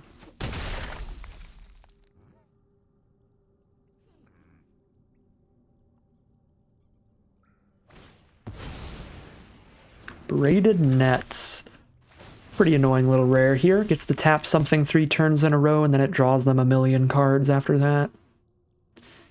We find the Deconstruction Hammer to just immediately kill it, I guess, but that would mean we're not getting the buff out of the Deconstruction Hammer anymore. 1 to play the Hammer, 1 to equip, 1 to play the Guidewing. We probably go Hammer, equip, play a Guidewing this turn, and get our tap land out of the way. And then we just maybe blow up the Braided Net with the Hammer later. So for now, we get them to just keep spending their net counters on the Dawnrunner.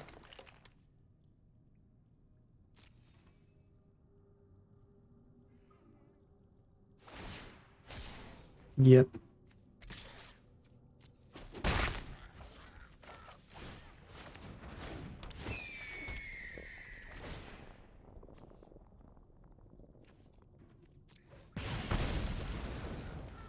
Could double block the Scallywag still with these two, so I'm just going to shoot for 1.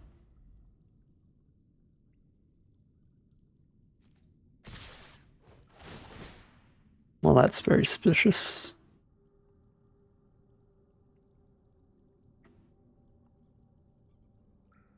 they probably have a combat trick here. Blue-red, it's probably the +2/+0 first strike trick. Which would kill both of our creatures without them losing anything. Yeah, probably can't actually declare the double block here. We can just threaten it. Once we have a Cosmium Blast up, we're super free to block however we want and ruin any combat tricks, but here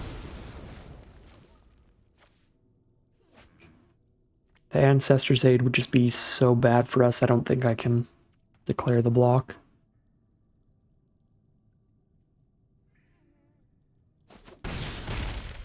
Dreadmaw's Ire would also be very gross. There's a Pirate Hat, so they can start drawing and discarding every turn to dig for their better plays. Not ideal.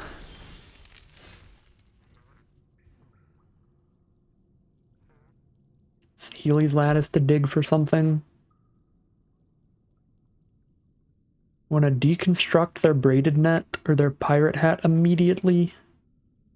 Or do I want to go Lattice and Cosmium Blast for the turn? I like spending a turn on Lattice and Blast here.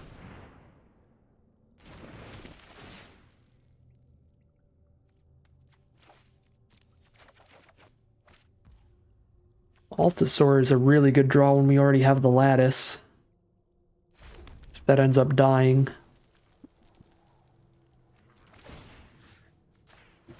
Then we get to actually flip the Lattice later, which is pretty gross.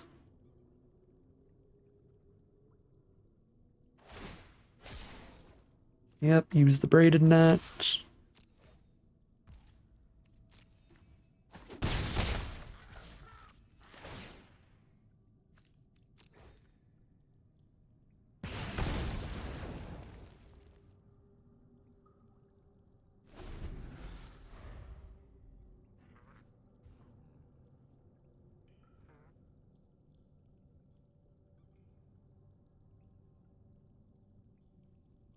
So they have discard, draw, draw, discard every turn. So they're just gonna draw whatever they want. And now in Atali's favor to spin that lottery wheel and find a Cogwork Wrestler. Alright, actually probably one of the weakest hits they could have hit. So I'm pretty happy with that spin there. Since the enter the battlefield effect does essentially just completely nothing.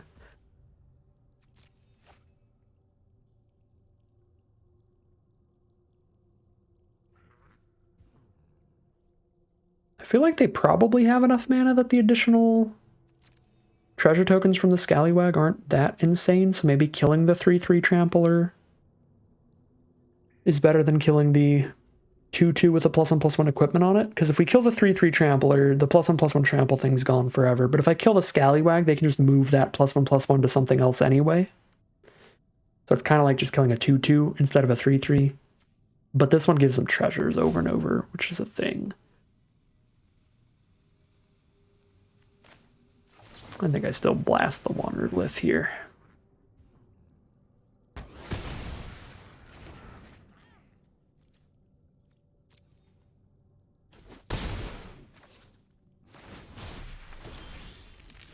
Okay, sorcery speed to craft this thing. So whenever I want to blow it up with a decommission hammer, I can do that.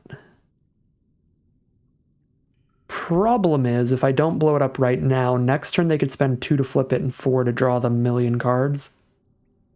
So I kind of have to blow it up right now, which means I don't play the Altasaur this turn. Nor do I crack my Hidden Volcano. Wow, yeah, this turn's really bad if I have to just spend 3 on the hammer. And it sort of feels like I do. I guess they're only hitting me for 4 on the board, so it's not the complete end of the world.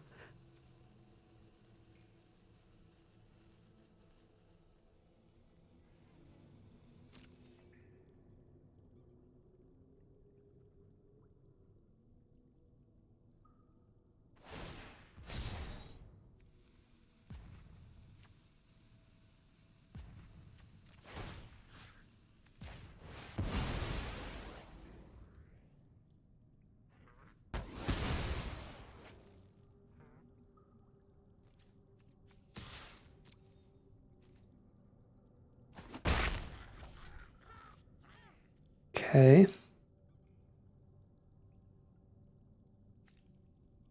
Guess I can double block a wrestler, but I'm just going to single block with militia, so let's get the 1 point of damage.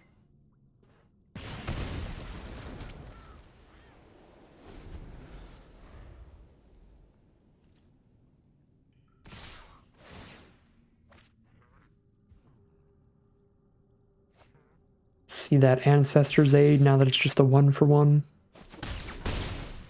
Nope. If they have the combat trick, they do not want to use it right now. Idol of the Deep King it is. Okay, so that's how they were going to ruin a double block. Game's looking real close. If they can't deal with an Altasaur, that could stabilize us. Put us in the lead here. I mean, it's 7 life to 9 life after our attack, so super close either way.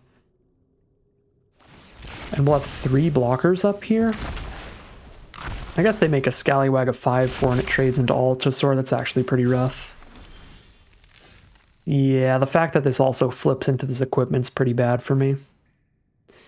But then I can just trade the Altasaur into the Scallywag and then flip the Lattice next turn. Or I could chump with the Guidewing to keep the Altasaur around and maybe try to get it to 6 toughness with an Explore trigger. It's another way to play it. That might not be the worst.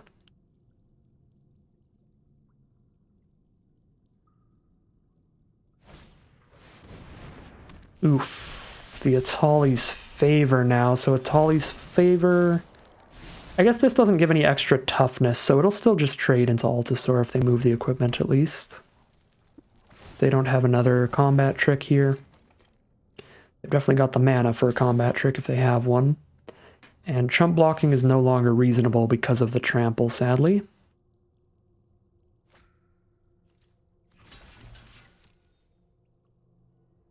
Oh no, they do have another combat trick. I mean, they've drawn a lot of cards here. Shoot, that's so bad.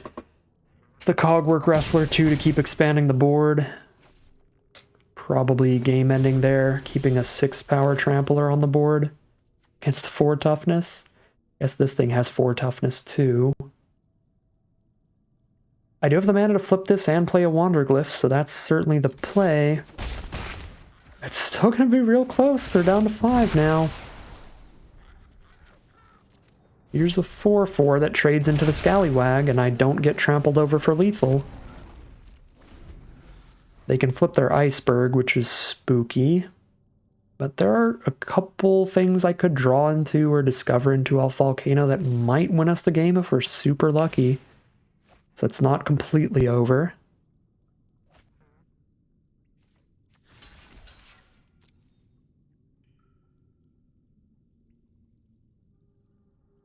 And I'm getting really tired of my opponent drawing and discarding 15 times this game to have the perfect little wrestlers at the ready. Looks like they have another trick. Oh my god.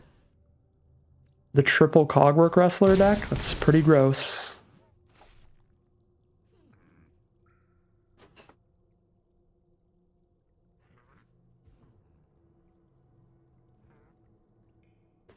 See if we can draw into anything here. So we could have still found the kill if we double blocked, but then they would have killed both my Wanderglyph and my Lattice, and all I have left on this board is 2 Guidewings against both of their equipment that just move over to the wrestlers. Still definitely a losing position, but it would have been slightly better to double block. We draw land, which is terrible, and we discover Aspirant, which does not do enough to survive. Alright. Well, our opponent had some absolutely absurd card draw engines going on. They drew 7 more cards than us that game off of all the discard and draws and the draw and discards, and we still had a really close game of 4 life to 4 life in the end, where genuinely, like, a play draw differential puts them to 1. Like, if we were on the play, we'd get 1 more attack, put them to 1. Probably even lethal them, because that would have made things curve out a little differently. So I think this is still looking like a solid matchup for us. Just a really close, really tight game there that we lose just by about a turn and a half, something like that. Incredibly close. All right. 0-1 to start off the final round. So we're playing around 5 million copies of Cogwork Wrestler. That is kind of it for the instance. That's all the combat tricks they played that game, and they saw 3/4 of their deck. They did have Idol of the Deep King, so we want to keep that in mind as well as an instant for if we're trying to double block. Is there anything they could play post-combat that would affect how they want to attack? Not really. They wouldn't be making any attacks because they have some specific post-combat play for the most part. I guess there is a Sunshot Militia to keep in mind. Barely, but that was about it. Honestly, I mean, we've seen most of their deck. It's not that insane. That fast. I mean, they drew a lot of lands, which is a big part of that. But I think this matchup could be reasonable. Our 1 damage to everything card is horrible here. We're not putting that in. And I'm going to be on the play, so just keep the 17 lands on the play here. Now, I've been decently happy with the 16 land build. I think I'm just going to drop to the 16 and roll with that for the rest of this round. Get the landmark in again. Flyers do feel good against them. Yep. We'll put in a landmark over Plains 8 once again. Call it a deck there. Moving into game 2 of the final round.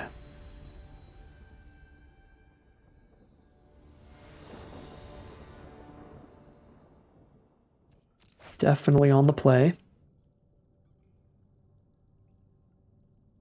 1 mana away from a Plundering Pirate that gives us the treasure we need to cast one of these white spells. If I don't hit one of my 8 white sources, I'm in a pretty bad spot. If one of these mountains was a Plains, this hand would be incredible. So it's pretty disappointing and pretty risky. I feel like I have to take the mole on the play. This is much less risky, but also much less rewarding, really. I guess I can just Dawn Runner into the Companion and try to go hog wild with that thing, because the only removal spell we saw from them was 1 copy of Idol of the Deep King. So if they can't kill the Dawn Runner, this is going to be insane.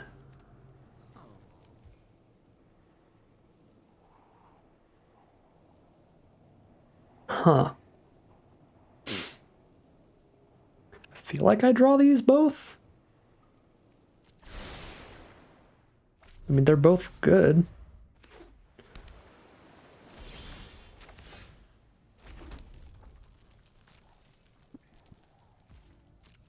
Maybe I ditch the 5-drop for now, but I'm about to explore 2 more times. 2 more times. 2 times period. They've definitely got a bunch of Cogwork Wrestlers in there, so we don't want to ever send in Dawn Runner at an inopportune time. Oh, Lord. Bomb Rare. Hello, Malcolm. 2 mana, 2/1 flyer. You can cast at instant speed that also draws and discards a card every turn. If it sticks around for 4 swings, it starts casting things out of your hand for free. The card is completely nuts. It's going to force us to removal spell it, and even though we do get to removal spell it immediately, it has still gotten them value because they got to draw a card and discard a card already off of it. So now...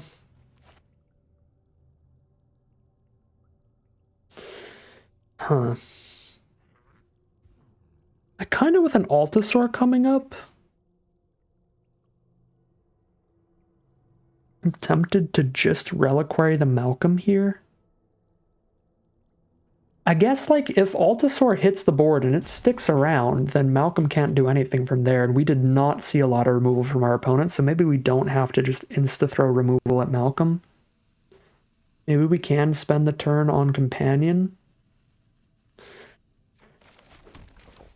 I'm going to do that, and then get an Altasaur down next turn and see if that's enough.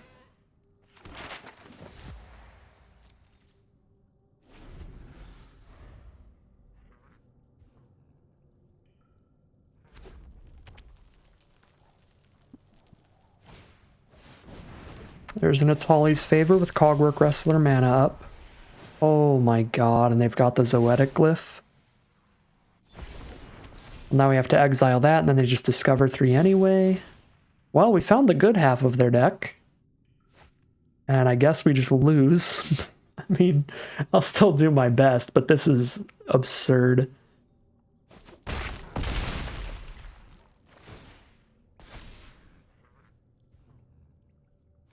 This is some tried and true nonsense. And now I can't play the Altasaur this turn. Which means I kind of actually want to sack the landmark to the Duskrose Reliquary and just craft that instead of the map token here. Because I can craft it from the graveyard too. Yeah, sack the companion so I can craft the landmark still.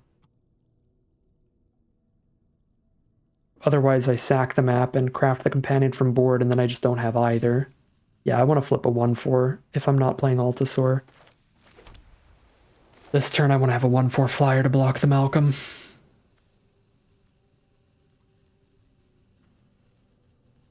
I guess I could attack with Companion, but then if they have Cogwork Wrestler, they kill it for free, and I no longer have it on board to sack to the Reliquary, so I'm just not going to even try that.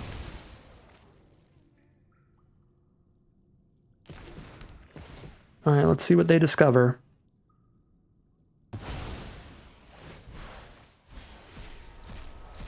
Inverted Iceberg, so discover a 6/6 to play later.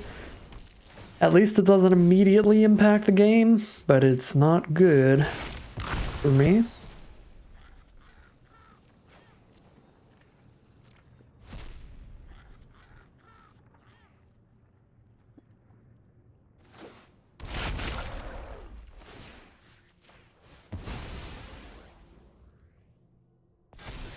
Alright, Kellen on top. I was going to say non-land on top means we get to declare an attack with a Dawn Runner, because sure, they can Cogwork Wrestler and then I don't deal damage to them, but they're not killing the Dawn Runner, so I don't think that's a great use of Cogwork Wrestler. I'm pretty happy to get out of the way for that. And then it can't find a kill on Dawn Runner later. There's the braided nets, and now we don't get to block ever. When I get to have Altasaur and Levitator up, they can only tap one of the two, and that stops Malcolm from making it to 4 counters. If they don't find another spell like that. Although, yeah, they don't have to use it right now. And now they're just going to use it on Levitator, then I play Altasaur, they tap Altasaur as well. They're guaranteed to get Malcolm in because they've done that. I can't believe it. Just hit the same rare again, too. Just bad. It's just a bad time for us.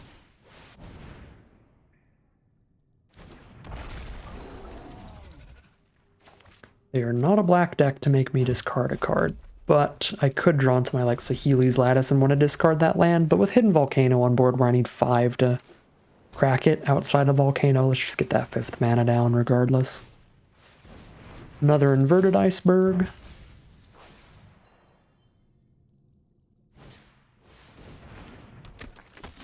I mean, now even if I somehow stall things out with Levitator Altasaur on blocks, they just draw like 15 cards off this braided net in a few turns.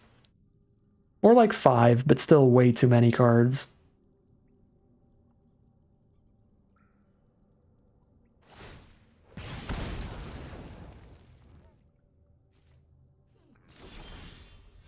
They're just going all in on militia damage here.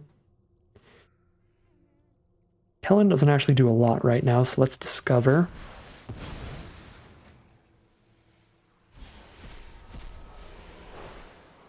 We're not in an aggressive position for this militia.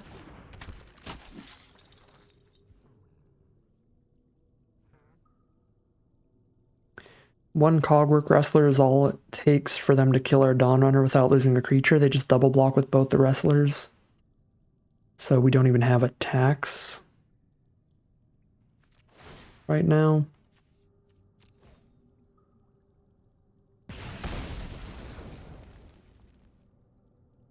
They can just tap both of our flying blockers and then kill us by hitting us with Malcolm and shooting with Sunshot Militia for a bunch next turn.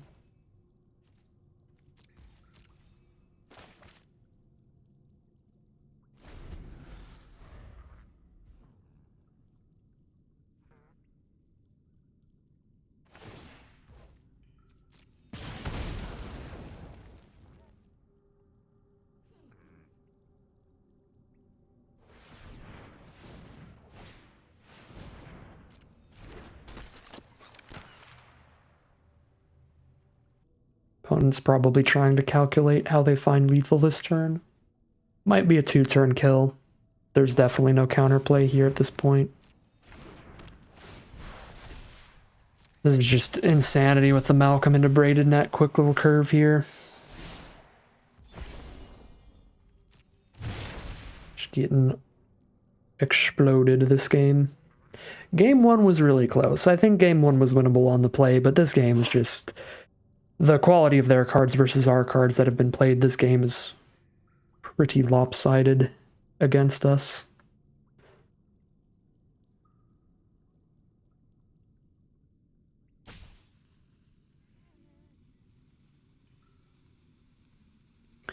The Malcolm into Zoetic Glyph into Braided Net.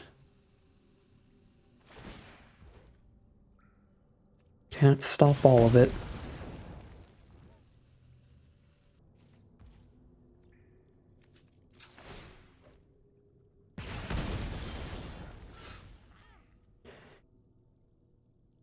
Find a Deconstruction Hammer for the Braided Net, but they still tap one more of our cards.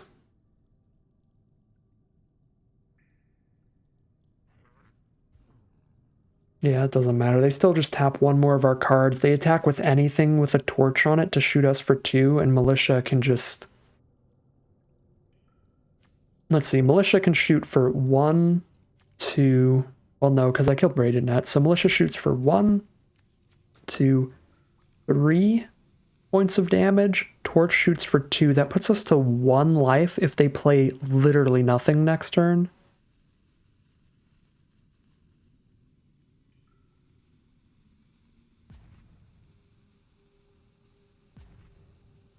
Yeah, I don't see how we possibly turn this around. They have to cast nothing to put us to 1. If they cast almost anything in the game, we're just dead. I suppose I can hammer the torch instead of the net, but then they stun one of the flyers and then they flip and draw 2, 3, 4 cards next turn. Maybe not next turn, but they'll draw 4+ cards later in the game, which means we have no shot in the late game. Oh, and I guess I miscounted my mana anyway, so we can't even blow up anything here. Because I spent 1 too much mana on the Kellen. I had to not play a creature this turn to blow up the Braided Net.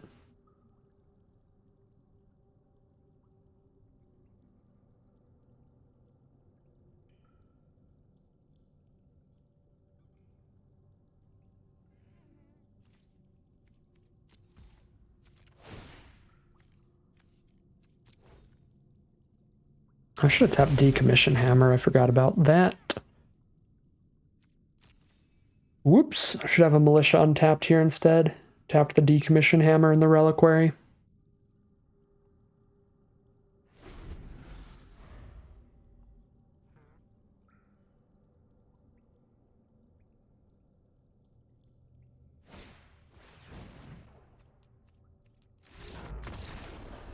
All right. Well, last game wasn't much of a game, but I think the first game in that round was potentially winnable. And the matchup looked okay, but they just exploded everywhere in game 2, and that kind of hand was going to be really, really hard to beat. I mean, our opening hand, if we did have a Plains there, was pretty good. Maybe could have tried to fight that off, but certainly not that second hand. Yeah, just insane, insane card quality game 2 from our opponent. Not going to be able to outclass that. So 2-1 in the end here. A little disappointing because we fought so hard in round 2 to get that win in the end. I felt really good after that final game win in match number 2, because I do think this is a pretty average, pretty boring, pretty basic Boros deck here. Definitely was not like just the dream easy bake draft pod where it was wide open and we got all of the excellent playables for it. Like, we had to fight over these cards. Ended up with a few pieces of filler for sure. So I think this deck is probably like a 2-1 on average. This was not a free draft pod at all, but I still think it's probably the best archetype we could have ended up in the draft pod. This is about as strong as our deck could have ended up. Still pretty happy with how we drafted this one out. think we played it out fine. It's just kind of how the cookie crumbles today. I think that was, for the most part, pretty much all those games, matchups, the predestined outcome to be 2-1 in the end. Just an average positive win rate run here. Only grabbing 1,000 gems and 3 packs. But that is going to end today's video. As always, I'd like to thank my patrons and YouTube members for their support, as well as you for watching the video. If you enjoyed this video and you're interested in seeing more like it, you can always like, comment, and subscribe to tell the YouTube algorithm to send you some more in your recommended feed. If you'd like to catch me live, you can check out the Twitch channel in the link in the description below, and if you'd like to support the channel directly, you can check out the Patreon link in the description below. But other than that, as always, thank you very much for watching, and I'll see you again soon for some more Magic Arena.